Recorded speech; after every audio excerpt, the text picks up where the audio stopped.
पहिल्या एपिसोडमध्ये आपण तुझं सगळं बालपण बघितलं बरं. आणि हा पहिला एपिसोड बघितल्यानंतर बऱ्याच प्रेक्षकांना कुतूहल असेल, की बरोबर. पुढे काय-काय घडत गेलं. तर आज आपण तुझं वैद्यकीय शिक्षण कसं झालं, ते खूप खूप सेन्सेशनल होतं हे मला माहिती आहे.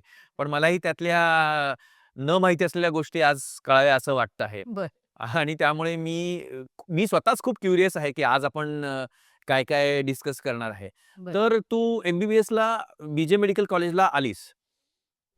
तुला आठवतं तुझी पहिली मेमरी काय आहे बी-जे मेडिकल कॉलेजची?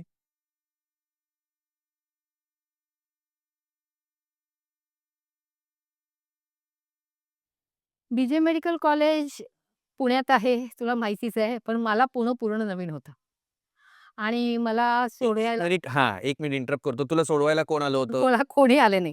आई-बाबा कोणी आले नाहीत. आई मला म्हणाली, "देवाने तोंड दिलंय ना?" म्हटलं, "हो." विचारायचं आणि जायचं. पुण्याला गाडी बसून दिलं तिकडे उतरायचं.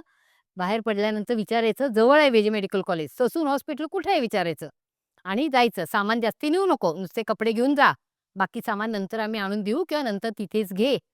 मग मी एक बॅग घेऊन उतरले पुणे स्टेशनवर. "ससून हॉस्पिटल कुठे आहे?" विचारलं आणि चालत-चालत ससून हॉस्पिटलला आत कॅम्पसमध्ये अजून बी-जे मेडिकल कॉलेजच्या ऑफिसमध्ये गेले आणि तिथे ॲडमिशन घेतली. फॉर्च्युनेटली त्यावेळेला रॅगिंग-बिगिंग असं काही झालं नाही आणि मग हॉस्टेल कुठे आहे विचारलं. हॉस्टेलची ॲडमिशन घेतली. हॉस्टेलला गेले. येण्यापूर्वीच विचारून आले होते आमच्या कॉलेजमधलं कोणी, देवचंद कॉलेजमधलं, सीनियर कोणी आहे का बी-जे मेडिकल कॉलेजला? तर 1-2 मुलींची नावं घेऊन आले होते. त्यांची चौकशी केली. त्यांना विचारलं.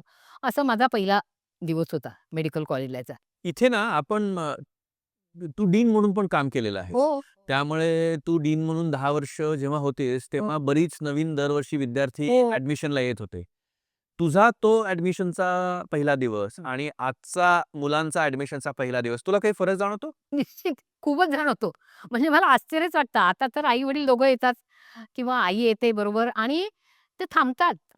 म्हणजे आता आमच्या Ashwini medical college, private medical कॉलेजला गेस्ट हाऊस आहे. गेस्ट हाऊसमध्ये राहतात. पालकांना मी राहूही देतो. पण त्यांची एवढी घाई असते, "मॅडम रूम डिस्ट्रिब्युशन लवकर करा." म्हटलं, "का? घाई काय एवढी?" "नाही जरा मुलीची खोली लावून जायचंय." "अहो मुलीची खोली लावून जायची? हॉस्टेलवरती राहणार आहे, काय घर लावायचंय का? तुम्ही जाऊ शकता." "नाही, नाही हो, ती पहिल्यांदाच घराबाहेर राहते. तिचं सगळं सामान लावून जायचंय." मला हे ऐकूनच आश्चर्य वाटतं. आम्हाला तर सोडायलाही कोणी आलं नव्हतं. पण असं आमच्या वेळेला असं नव्हतं, आमच्या वेळेस तसं नव्हतं, असं म्हणायला लागलं ना, की लोकं म्हणतात म्हणजे तुम्ही आता म्हातारे झालात.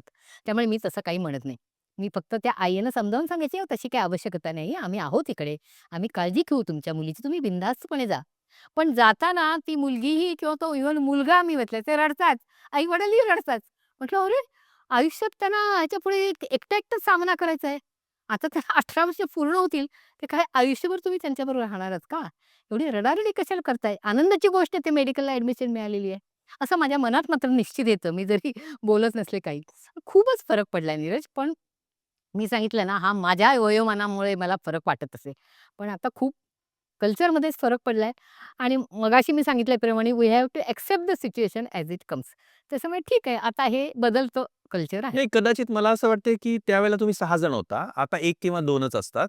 त्यामुळे बरं. फोकस ऑफ अटेन्शन पालकांचं मुलांवर जास्त असू शकतं. पण मी या बाबतीत सहमत असेन तुझ्याशी, की पालक म्हणून आपण आपल्या मुलांना इंडिपेंडंट करण्यामध्ये कमी पडतो. कमी पडतो आहोत का? हा प्रश्न प्रत्येक पालकांनी स्वतःला विचारायला हवा. पण मला असं वाटतं तुला सुद्धा करायला ॲडमिशन मिळालं मी सोडायला आले नव्हते. नाही, नाही. तुझं तुलाच गेलं होतंस आणि तू रॅगिंग-बिगिंग फेस केलं होतंस. हो, मी खूप रॅगिंग फेस चालेल. मी तर त्यावेळेला यूएसला गेले होते बहिणीकडे. करेक्ट. म्हणजे मला कधी असं वाटलंच नाही, की आपण सोडायला जावं. कारण मी तसं काही अनुभवलेलं नव्हतं. शेवटी माणूस स्वतः जो अनुभव घेतेल असतो, त्याप्रमाणे पुढे मुलांना संस्कार केले जातात. इंटरेस्टिंगली तुला माहिती आहे माझी दोन्ही मुलं जेव्हा शिकायला भारताबाहेर गेली, त्या दोघांनाही सोडायला सुद्धा कुठे आम्ही गेले? गेलो नव्हतो. ती त्यांची तीच गेली.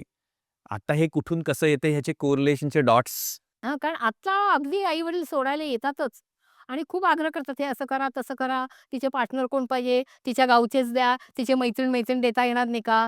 सांगावं लागतं हो, मेरिटप्रमाणे आहे. मग नंतर सगळे ॲडमिशन झाल्यानंतर आम्ही सगळ्यांना मीटिंग घेऊन बोलवून त्यांच्या चॉईसप्रमाणे देऊ.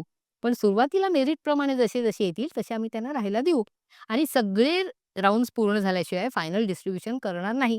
पण इतकी घाई असते, कोण पार्टनर, कोण राहणार, कसं खूप वरीड असतात पेरेंट्स आणि मला ना म्हणून आपलं हे सगळं डिस्कशन खूप मल्टिपल लेव्हलवर होईल असं वाटतंय, की बरोबर आहे. खरं तर मी तुला तुझी लाईफ बोलतो आहे, पण तुझ्या लाईफशी रिलेटेड इतके क्रॉस सेक्शन्स मला जाणवत आहेत.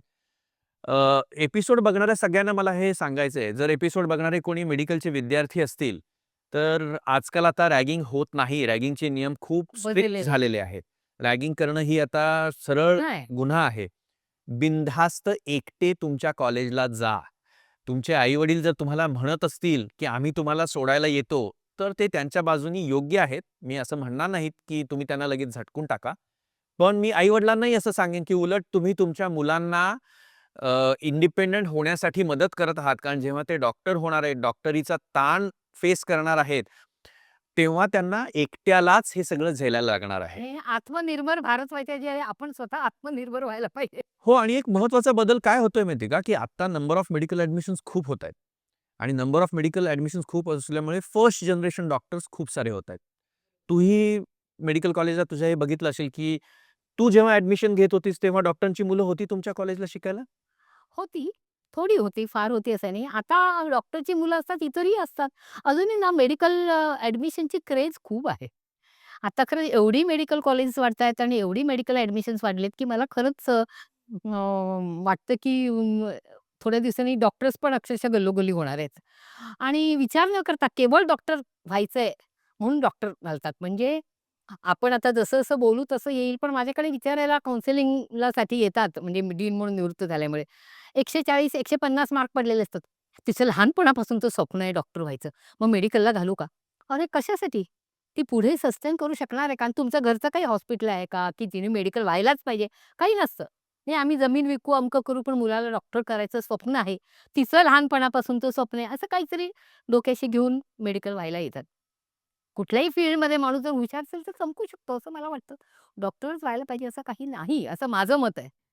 तू एम-बी-बी-एसला गेल्यानंतर तिथे अभ्यासाचा ताण होता? अभ्यासाचा ताण मेडिकलचा जसा असतो तसंच असतं. म्हणजे मला काही फार वेगळा ताण वाटला असं काही नाही. मी तर बिनधास्त झोपायची-बिपायची. इव्हन लेक्चर बुडवून पण झोपलेली तुला सांगायचं तर. दुपारी मला जेवण झालं की झोप यायची. मी झोपायची. आल्यानंतर मुलींना विचारायची, "आज काय शिकवलं?" त्याप्रमाणे मग तो अभ्यास करायचा.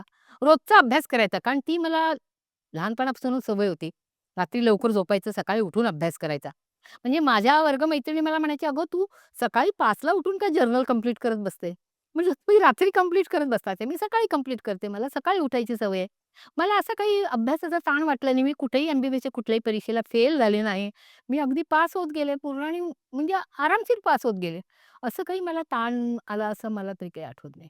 मला वैयक्तिकरित्या असं वाटतं, की म्हणजे आता आपण 3 जनरेशन्स बघणार आहोत. हो. की तुमची एक जनरेशन होती जेव्हा तुम्ही मेडिकलचा अभ्यास केला. माझी जनरेशन होती जेव्हा आम्ही मेडिकलचा अभ्यास केला आणि आता नवीन मुलं आहेत जी मेडिकलचा अभ्यास करतायत. मेडिकलचा अभ्यास आता सोपा होत गेलाय असं वाटतंय का अवघड होत गेलाय असं वाटतंय? नाही मला असं वाटतं, की पूर्वीचं जे आहे ते आहेच. त्याच्याशिवाय नवीन-नवीन टेक्नॉलॉजीची भर पडली आहे. त्यामुळे अभ्यास अधिक झालेला आहे आणि खूप मुलं असल्यामुळे कॉम्पिटिशन पण वाढलेली आहे आणि सगळ्यांना सुपर स्पेशलायझेशन करायचंय, स्पेशलायझेशन करायचंय. जसं-जसं स्पेशलायझेशन तसे पुन्हा त्याचे सीट्स कमी होतात. त्यामुळे मुलांच्या मनात ताण आहे आणि मगाशी आपण बोललो त्याप्रमाणे 1 किंवा 2 मुलं असल्यामुळे मुलांनी काय करायला पाहिजे हे आई-वडिलांना पण माहिती असतं, की त्यांनी रेडिओलॉजिस्ट करायला पाहिजे, त्यांनी सर्जरीज करायला पाहिजे, त्यांनी यौज करायला पाहिजे. त्याचाही मुलांना ताण येतो. मुलांना ना आपण आई-वडिलांच्या अपेक्षा पूर्ण करू शकत नाही याचा पण ताण येतो असं मला वाटतं. मी प्रत्येक गोष्टीला मला वाटतं म्हणते कारण मला खरंच माहिती नाही. आजकाल हे असं का होतंय? कारण आजकालचे खूप अपेक्षा वेगळ्या आहेत. पण आता सहज विषय निघाला म्हणून. पण माझ्याकडे जे विचारायला येतात, एक आई-वडील आणि मुलगी आली होती. ती मुलीला अतिशय छान मार्क पडले होते नीटला. तिला मेडिकलला सहज ॲडमिशन मिळत होती गव्हर्नमेंट मेडिकल कॉलेजला. पण तिला जायचं नव्हतं. तिला व्हेटरनरी करायचं होतं. आणि आई-वडील खूप डिस्टर्ब झाले होते. "अहो, हिला मिळते ॲडमिशन, पण ती करायचं नाही म्हणते." अहो, मिळते म्हणजे घेतलीच पाहिजे असं नाही. आनंद आहे मिळते तर. तिला व्हेटरनरी करायचं का नाही करू देत? अहो, व्हेटरनरी काय? अहो, पण तिला आवडतंय ना. शेवटी जीवनातला आनंद, समाधान हे तिला मिळायला पाहिजे ना. ती तिचं आयुष्य जगणार आहे. तुम्ही तुमचं आयुष्य जगलात ना, करू द्या तिला व्हेटरनरी. आणि खूप त्यांच्याशी बोलले, त्यांची समजूत काढली आणि मला सांगायला आनंद वाटतो, की तिला मेडिकल ॲडमिशन मिळत असून तिने व्हेटरनरी सायन्सलाच ॲडमिशन घेतली. पण तिला मी खूप बोलले, की "तुला पेट्स आवडतात ठीक आहे, पण तुझ्याकडे येणार ते आजारी पेट्स येणार. ते तू सहन करू शकशील का? आजारी पेट्सना हँडल करू शकशील का? त्यांना बघू शकशील का?" ती म्हणाली, "मी आत्ताच करतेच आहे. आजारी असले की पेट्सना मी खूप छान मॅनेज करते, हँडल करते आणि मला व्हेटरनरीच करायचं आहे." आणि तिने व्हेटरनरीलाच ॲडमिशन घेतले. त्यामुळे मुलांशी बोला. मला एक हेही आठवतं, की एकाने खूप बठ्ठास करून "नाही, नाही, मुलांना काय कळतं? आम्हाला कळतं. आम्ही डॉक्टर आहोत, दोघंही डॉक्टर आणि मुलाला डॉक्टरच बनवायचं आहे." आणि मी किती सांगितलं, तो म्हणतो, "मला नाही करायचं, मला इंजिनिअरिंगला जायचंय." आई-वडिलांनी अट्टहासाने मेडिकलला घातलं आणि मग 1 वर्षानंतर त्याने सोडलं मेडिकल. मग तो इंजिनिअरिंगला गेला आणि इंजिनिअर झाला. असं होऊ शकतं ना. त्यामुळे अट्टहास करू नका, मुलांशी मोकळेपणाने बोला. सगळ्या गोष्टीला फायदे-तोटे आहेत, ते त्यांच्याशी चर्चा करा आणि करू द्या, असं मला वाटतं. आणि तो जी एक मला आठवतं, की इतके कमी मार्क कसे पडले म्हणून जी मुलगी टॉपला आली होती म्हणून पालक एक भांडत होते, की ती नाही इतके टक्के पडलेच पाहिजेत तिला. हां, हां. ते कॉलेजच्या परीक्षेला मी अशीच राउंड घेत होते. हे डीन असतानाची गोष्ट आहे आणि मेसच्या पायरीवर आई आणि मुलगी एका बाजूला आणि वडील समोर उभे राहिले होते आणि कॉलेजच्या इंटरनल एक्झाम का प्रिलिमला ते म्हणत होते, की "तुला 64% कसे पडले?" मग तुला माहिती आहे मला डिस्टिंक्शनपेक्षा कमी चालत नाही आणि मी राउंड घ्यायला जाते आणि ती खाली मान घालून उभी होती, डोळ्यात पाणी. आई पण अशी कावरीभोवरी उभी आणि वडील बोलत होते. स्वतः प्राध्यापक पुण्यामधल्याच कॉलेजमधले. मी नावही सांगत नाही, कॉलेजही सांगत नाही. मी म्हटलं, "अहो तुम्ही का बोलताय? आमची ही चांगली हुशार मुलगी आहे." ते म्हणाले, "अहो हुशार कसली? 64% पडलेत. किमान 74-75% पडले पाहिजेत. मला चालत नाही." मी म्हटलं, "अहो असं नसतं, ही मेडिकलच्या परीक्षा आहेत. आता तुम्ही 75% वगैरे विचारा की पास झाली आहे ना आणि ह्या मार्काला आता काही म्हटलं अर्थ नाहीये. फक्त अभ्यास तयार आहे की नाही बघण्यासाठी या इंटरनल परीक्षा आहेत. शेवटी एम-बी-बी-एस तुमचा पुन्हा पी-जीसाठी नीट आहे. कशाला तुम्ही तिला त्रास देताय? कशाला तिला बोलताय? ती अभ्यासू मुलगी आहे, चांगली मुलगी आहे. बाकी पण गाण्यात आहे, खेळात आहे. आनंद घेऊ द्या तिला सगळ्यातला. तुम्ही नका तिला बोलू." असं मी त्यांना समजावून सांगितलं. असे काहीतरी डोक्यात कल्पना असतात पालकांच्या, की एवढेच मार्क पडले पाहिजेत, असंच व्हायला पाहिजे, तसंच व्हायला पाहिजे. असं नाहीये, असं नसतं, असं त्यांना समजावून सांगितलं. गेले ते आणि ती मग मुलगी जरा कृतज्ञतेचा भावानं माझ्याकडे बघायला लागली, की "मॅडम तुम्ही सांगितलं बरं, माझे वडील खूप कडक आहेत." म्हणजे एवढी मोठी मुलं होऊन सुद्धा मी बघितलेच आई-वडील छडी घेऊन मारणारे. एवढे मार्क कमी पडले, किती 70% पडायला पाहिजे, 6% कमी, 6 छड्या. अरे, मुलांना तुम्ही एवढ्या मोठ्या मुलाला मारताय, बोला, संवाद साधा. तुला माहितीच आहे मी अनेक ठिकाणी पालक संवाद मेळाव्यात जाताना माझं ते सूत्र असायचं, दूध, तूप, शिरा माझा. शिकवणे, रागावणे, शिक्षा करणे, मारणे अजिबात नाही. मुलांना मारून आणि रागावूनच समजतं, हे एक आपला भ्रम आहे. प्रेमानेच मुलं दूध, तूप, शिरा, मांसावर आपण पेरेंटिंगच्या एपिसोडमध्ये सविस्तर डिस्कस करू. बरं, आपल्या ह्या एपिसोडमध्ये खरं आपण तुमचं मिळतं. एम-बी-बी-एसचं शिक्षण बघत होतो हो, आणि ते थोडंसं बाजूलाच राहिलं. बरं. तुला तुझ्या एम-बी-बी-एस मधला कुठला असा प्रसंग आठवतो का, ज्याचा तुझ्यावर असा प्रचंड इम्पॅक्ट झालेला आहे? मी मगाशी सांगितल्याप्रमाणे माझं सगळं एम-बी-बी-एसचं शिक्षण स्कॉलरशिपवर झालं. मला नॅशनल मेरिट स्कॉलरशिप होती ₹110. हॉस्टेलमध्ये राहत होते म्हणून 110 नाहीतर 100 होते आणि मेसचं बिल काहीतरी तेव्हा 58-60 यायचं. ₹10 ला दुधाची बाटली मिळायची. बँकेचं अकाउंट वगैरे नव्हतं. ते पैसे वर्षाचे आले की सांभाळून ठेवायचे. त्याच्यातच सगळं भागवायचं. पुस्तकं कुठलीही मी विकत घेतली नव्हती. तुला आश्चर्य वाटेल मला सेकंड बेसला लग्न झाल्यानंतर बाबांनी पहिल्यांदा पुस्तकं घेतली. त्याच्या आधी सर्क्युलेटिंग लायब्ररी, मैत्रिणींची पुस्तकं असं घेऊन मी अभ्यास केला आणि मला एक घटना आठवते, की फिजिओलॉजीच्या प्रॅक्टिकलच्या वेळेला न्यूबार्क चेंबर, तूही एम-बी-बी-एस झाले तुला माहिती आहे न्यूबार्क चेंबर आपले काउंटसाठी वापरतात. ते प्रॅक्टिकल करताना माझ्या हातातून पडलं आणि फुटलं. आणि मग तिथल्या त्या टेक्निशियननी बघितलं आणि म्हणाले, "हे आता भरून द्या." त्याचे काहीतरी तेव्हा पैसे होते ₹50-60 नाहीतर प्रॅक्टिकलला उपस्थित राहता येणार नाही पुढच्या वेळेपासून. मला खूप वाईट वाटलं कारण कुठनं देणार मी पैसे? माझ्याकडे एवढे पैसेच नव्हते. दर महिन्याचा कसा तरी खर्च भागवायचा. म्हणून मी घरीही जात नव्हते जास्ती, जायला-यायला खर्च पडतो म्हणून. मग माणसाला धीर धीर येतो. मग मी जाऊन तेव्हा head of the department doctor गांधला होते माझ्या लक्षात, त्यांना भेटले. ते साउथ इंडियन म्हणजे असं ते "तू कशाला घाबरतेस मुली? तू काळजी करू नकोस मुली. तुझ्या काही मुद्दाम फुटलं नाही. तुझ्या हातून चुकून फुटलंय." असं ते म्हणाले, "तू अटेंड कर प्रॅक्टिकल, मी सांगतो आणि ते ब्रेकेजमध्ये घालायला सांगतो." असं म्हणून त्यांनी मला धीर दिला. मग इतकं बरं वाटलं, मी कधीही आयुष्यात विसरणार नाही. खूप छान त्यावेळेला त्यांनी मला सपोर्ट केला. हे मी कधीच विसरणार नाही. सो एम-बी-बी-एस करतानाचा हा जसा प्रसंग आठवतोय, तसं एम-बी-बी-एस करतानातले काही शिक्षक आठवतात का? हां, माझ्या आयुष्यावर पूर्ण प्रभाव पडणारे एक शिक्षक आहेतच की. तुला माहितीच आहे ते. नाही, मला लक्षात नाही येतंय. लक्षात नाहीये तुझे बाबा कोण होते मग? माझे शिक्षकच होते. अरे हो! आणि सेकंड बी फर्स्ट टर्मला माझे क्लिनिकल टर्म सुरू झाली तेव्हा बाबा रजिस्ट्रार होते मेडिसिनचे. आणि त्यांनी माझ्या आयुष्यावरच परिणाम केला ना सगळा. फर्स्ट एम-बी-बी-एसला मी आले तेव्हा माझी क्लासमेट म्हणजे माझी पुतणी आता. ते बाबांची पुतणी तेव्हा. ते बाबांना काका, काका म्हणायची. मी पण काका, काका म्हणायची त्यांना. त्यांचं घर होतं पुण्यात आणि मी पुण्यात जायची. मी काका, काका म्हणायची. आणि त्यांचे सगळे क्लासमेट ते आम्हाला सेकंड एम-बी-बी-एसला मी गेले होते. पॅथॉलॉजीला, मायक्रोबायोलॉजीला असे डेमॉन्स्ट्रेटर, असिस्टंट लेक्चरर वगैरे असे होते. ते मला एकदा म्हणाले, "हे काका, काका काय म्हणते? तुझे काका आहेत का ते?" मग म्हटलं, "माझ्या मैत्रिणीचे काका." "पण तू मामा म्हण एक वेळ चालेल, काका नाही म्हणायचं." मला काही कळलं नाही त्यावेळेला. मी हे हं, हं करून असं ऐकलं. पण तो पण काही म्हणजे यांनी काही प्रपोज केलं नव्हतं किंवा काही म्हटलं नव्हतं. पण ते असे म्हणायचे. आणि क्लिनिक घेताना काय करायचे ते खूप छान क्लिनिक्स घ्यायचे. शिकवायचे छान मेडिसिनची. आमची फर्स्ट टर्म होती मेडिसिनची. छान लांब-लांब पापण्या, सगळी पोरी अगदी खुश असायच्या. पोरी-पोरं सगळे त्यांच्या टीचिंगवर. मग ते त्यांच्या हाउसमनला सांगून मी मध्येच काहीतरी असा प्रश्न विचारायचे आणि उत्तर नीट दिलं नाही म्हणून गेट आउट म्हणायचे मला. बाहेर काढायचे त्या क्लिनिकमधनं आणि त्यांचा हाउसमन यायचा बाहेर सांगायचं, की सरांनी कॅन्टीनमध्ये वेट करायला सांगितलंय म्हणून. हे तुला कदाचित मी कधी सांगितलं ना, हे आत्ता सांगतेय. तो विषय काढला म्हणून. मग मी कॅन्टीनमध्ये जाऊन थांबायचे आणि हे यायचे साहेब क्लिनिक संपून तिकडे आणि मग कुठेतरी शेट्टेचं कॅन्टीन आमचं विजेचं फार पॉप्युलर होतं. मग खायचं, चहा प्यायचं. पण असं बाकी काही त्यावेळेला असे बोलले नव्हते. पण असं करत होते. म्हणजे मला प्रश्न पडायचा, की काय आपलं चुकलं? ते म्हणायचे, "काही नाही आपण छान थकली असशील म्हणून आपलं घ्यायला" आणि ओळख परिचय तर होताच कारण मैत्रिणीचे काकाच होते ते. हॉस्टेलवर पण यायचे. ते तिच्याकडे यायचे म्हणजे पुतणीकडे आणि नेमकी ती नसताना यायचे. आणि आमच्या त्या खालच्या बाई होत्या त्या बोलवायच्या. गेस्ट आहेत असं सांगायचे त्या खालनं हात मारून. तर मग ती नाही, ती माझी मैत्रीण सांगते. ती नाही सांगायला मी खाली यायची. "नाही का तीस? बरं ठीक आहे. तू आहेस ना? बस मग इथे." सहज आलं होतं गप्पा मारायला. असं म्हणून ते हॉस्टेलवर पण यायचे. हे असं सुरू झालं होतं तेव्हा हळू आणि हे सुरू होऊन लग्न कधी झालं? आता असं हो फर्स्ट एम-बी-बी-एस मी पास झाले तर त्यावेळेला त्यांची टेलिग्राम आली होती. मी अंकोला, कारवार माझं मूळ गाव, की successful pass first MBBS. So first MBBS झाल्यानंतर तू घरी गेली होतीस. हो, घरी गेले होते मे महिन्याच्या सुट्टीत का ऑक्टोबर, डिसेंबर तेव्हा सुट्टीत फर्स्ट एम-बी-बी झालं. तेव्हा घरातले सगळे विचारले, "कोण हा करणारा ते?" स्टार्ट करणारा कोण? हां, मी म्हटलं, "माझे मैत्रिणी तिचे काका आहेत." म्हणून वगैरे. मग second MBBS, first term, second term हे सगळं ते असे त्यांचे बाकीचे फ्रेंड्स मला म्हणायचे, की "काका म्हणू नको, मामा म्हणून" किंवा ते हॉस्टेलवर यायचे वगैरे हे असं सुरू झालं होतं सेकंड एम-बी-बी-एसला. आणि मग एकदा मी माझ्या घरी जात नव्हते. जाण्या-येण्याचा खर्च पडतो म्हणून. तिच्या घरी औरंगाबादला तिचं घर होतं. माझी मैत्रीण शोभा मुळे पूर्वीची, आताची बरीद आहे. तिच्या घरी गेलो होतो.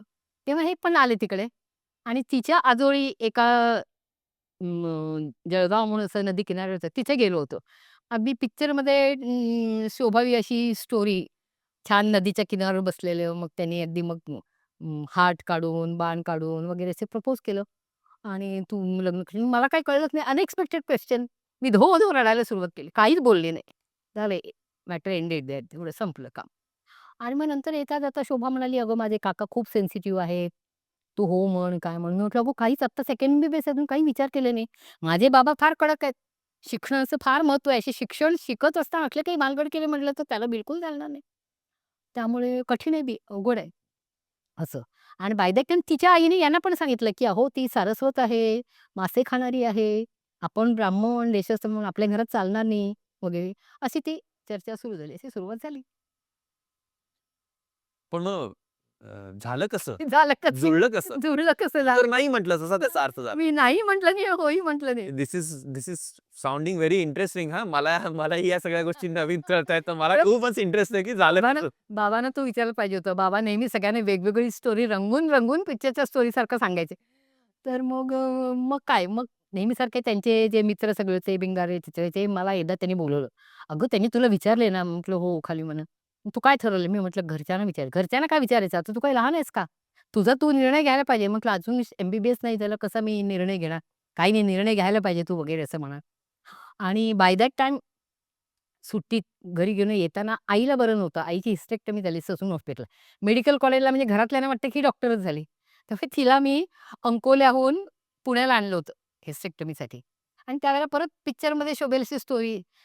फ्युचर जावई बघून तिची खूप सेवा केली. ब्लड डोनेशन, रक्तदान वगैरे केलं तिच्या पोस्ट ऑपरेटिव्हमध्ये. मग मी आईला हळूच सांगितलं की त्यांनी मला विचारलेलं आहे, काय करू? मला काही समजत नाहीये वगैरे. तिच्या घरून त्यांच्याच घरून डबा वगैरे यायचा आईला. असं ते झालं आणि मग हां, मग काय फ्युचर सासूबाई तर ऑलरेडी इम्प्रेस जावया. इम्प्रेस्ड आणि मग बाबांनी नेहमीसारखं पत्र लिहिलं फ्युचर जावेला, की I cut my heart open वगैरे. I don't have any property. English बाबांचं खूप छान होतं. My children are my my property. असं त्याचं तुझ्या बाबांनी लिहिलं, माझ्या बाबांनी. माझ्या बाबांनी तुझ्या बाबांना लिहिलं, हं. की मला हे शिक्षण चालू असताना आणि योग्य नाही. तिचं शिक्षण पूर्ण झाल्यानंतर तुम्ही विचार करा वगैरे. पण तुझ्या बाबांच्यामध्ये आणि माझ्यामध्ये एज डिफरन्स 9 वर्षाचा होता. त्यामुळे मी 20 वर्ष 9 वर्षाचा होता. हो. बापरे! मी 20 वर्ष पूर्ण झालेले, पण त्यांना 29 वर्ष पूर्ण होत होती. त्यामुळे त्यांच्या घरून काही 30 वर्ष पूर्ण व्हायच्यात लग्न व्हायला पाहिजे म्हणून. आणि आमच्या घरून शिक्षण पूर्ण होऊ दे. मग फायनली असा मध्य काढला, की निदान ते एम-डी तरी होते. ते एम-डी करत होते तेव्हा. रजिस्ट्रार होते, एम-डी झाले नव्हते. मग ते एम-डी होण्यासाठी मग मी त्यांच्या रेसिडेंट क्वार्टरवर जायची. मी बसायची, ते पुस्तक घेऊन बसायचे सेसिल लोम. ते वाचायचे, अभ्यास करायचे. मी म्हणायचे, "मग एवढं वाचून पूर्ण झाल्याशिवाय फिरायला जायचं नाही" वगैरे असं करत ते एम-डी फर्स्ट अटेम्प्टला झाले. तेव्हापासून तू कडक शिक्षक आहेस तर. कडक शिक्षक आहे. मग काय ते एम-डी फर्स्ट इयरला झाले. मग आम्ही सारसबागेत गणपतीला गेलो. ते आई पण बरोबर आली. आणि मग बाय दॅट टाईम मग ते ठरलं घरात सांगितलं का आणि मग लग्न माझं मे 72ला लग्न झालं. मी नाही पास बाय सेकंड एम-बी-बी-एस म्हणजे माझ्या लग्नाच्या दिवशी सेकंड एम-बी-बी-एसचा रिझल्ट लागला. मी पास झाले होते. सगळे माझ्या मैत्रिणी वगैरे लग्नाला आले होते. असं झालं. अशी रोमॅन्टिक पिक्चरमध्ये शोभेल अशी स्टोरी. नाही, नाही. याला मला अजून खूप कंगोरे दिसतायत, काय की त्या काळी लग्न झालं 72 म्हणजे 1972 ला. फर्स्ट एम-बी-बी-एस पास झाले होते. सेकंड एम-बी-बी-एस नाही, सेकंड एम-बी-बी-एस पास झाले. फर्स्ट एम-बी-बी-एस पास झाल्यानंतर आमची लव्ह स्टोरी सुरू झाली आणि सेकंड एम-बी-बी-एस पास झाल्यानंतर झाले लगेच. तर त्या काळी 1972 ला एका पूर्णपणे व्हेजिटेरियन घरात एक मासे खाणारी मुलगी लग्न करून जाते आहे. हो. हे काही नॉर्मल नाहीये. बरोबर.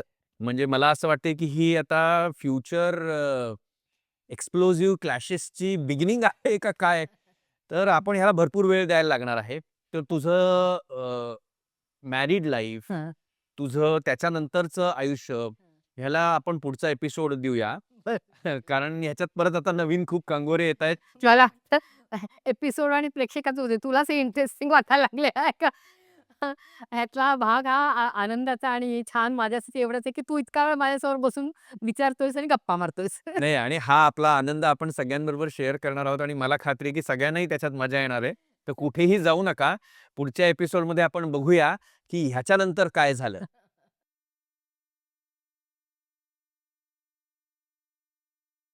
आजचा व्हिडिओ पाहिल्याबद्दल खूप खूप धन्यवाद. तुमच्याकडे काही प्रश्न असतील तर कमेंटमध्ये नक्की विचारा. तुम्हाला हा व्हिडिओ आवडला असेल, उपयोगी वाटला असेल तर नक्की लाईक करा, शेअर करा आणि सबस्क्राईब करा.